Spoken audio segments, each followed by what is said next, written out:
Let's talk about that and all the day's news with my panel tonight, Republican strategist Leslie Shedd and Democrat strategist John McCarthy with us here in studio. Great to see you both.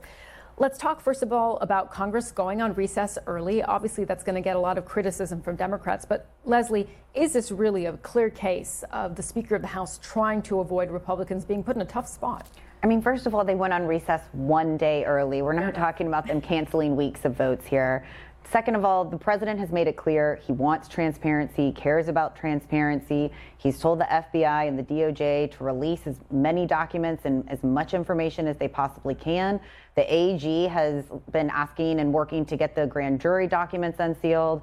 And you have the deputy AG is going to meet with Ms. Maxwell as well. So I think the president has been pushing for transparency. He's trying to get information out there. The speaker knows that and wants to give him time to do that. And look, I'm an attorney as well, and I can tell you that releasing legal documents into the public isn't easy, and it often takes some time. So we just need to give them time to do that. It was the president and his team who had promised they would release these files. But what do you think of this, John? I mean, there's a lot to unpack here. First, be it a day or, a month, Congress is going home at a time where most Americans feel the economy is going in the wrong direction and that there's still a lot of work that needs to be done.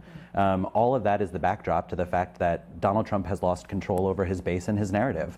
I give political advice for a living, and if your candidate or your person that you're working for is sitting there and they're talking about a pedophile ring at a time when they really need to be out selling a success that they just had. Just 2 weeks ago, the president passed his signature legislative agenda, something he should be going home and talking about. Here, when we talk about August recess, it's really the time that members go home to their districts and get to interface with their constituents. This is not a winning message if you're going home to sit and talk to people about what's affecting them in their daily lives. But to what extent is it actually going to affect Donald Trump's support among his MAGA coalition? Leslie, you're shaking your head. I mean, CNN just released a poll on Sunday that says that he's got something like 90% of support among Republican voters. There's polling out there that shows since this story has been in the news that actually support among Republicans has gone up. The president created the MAGA movement. He is the leader of the MAGA movement, and I have not seen any significant, steps away from that. Republicans still love the president. It's worth noting, though, that this is something that we really don't ever see. We don't really see a big divide inside of the MAGA movement. I think you're absolutely right. It is something that is the president's brainchild.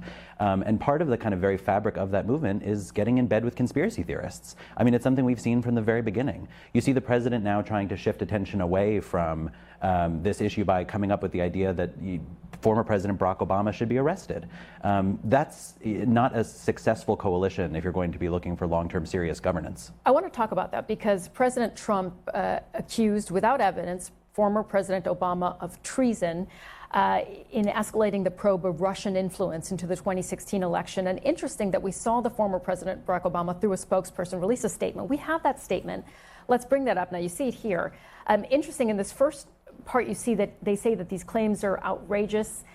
These are bizarre allegations that are a ridiculous and weak attempt at a distraction.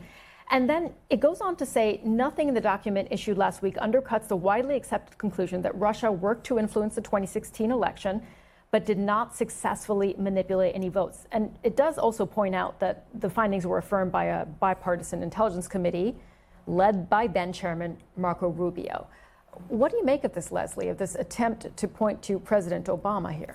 I think this narrative that somehow the president is trying to, dodge questions on Epstein, it just doesn't hold water. Earlier today, he had a big press conference in the Oval Office with the president of the Philippines and took questions from reporters for, I think, 30 or 45 minutes. So what the president would like to be doing, and unfortunately I think some members of the media are not wanting him to do that. Also his supporters. Is to talk about the agenda. He wants to talk about his incredibly successful first 6 months in office.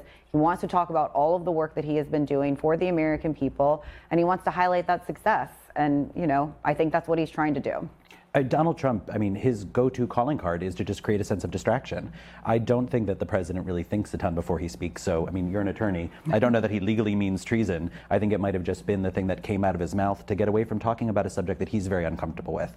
The reason that this story with Jeffrey Epstein has legs is because it's something that he created himself. This is a narrative. When you sign up and you get in with kind of far-right fringe actors inside of your party, this becomes the kind of wing of your political flank. So I think that Donald Trump Trump needs to find a way to get away from this, which is why Republicans are running home when they should be here doing work. Are you surprised to see Barack Obama actually respond to these comments? I appreciated the President Obama's start of his statement where he talked about how they don't usually respond to these types of things because it goes against the dignity of the office of the president. That is something that President Trump should really take a look at. I think that much of his behavior goes against the dignity that that office is meant to uphold, which is why he's able to get away with these types of kind of fringe statements and kind of odd cast of characters around the most important office in the country.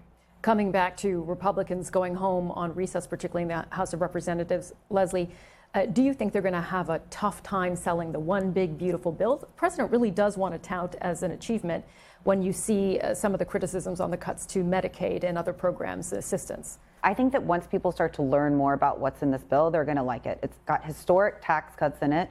It is making sure that we're getting the funding that we need to the border. And I think that's what people want to see.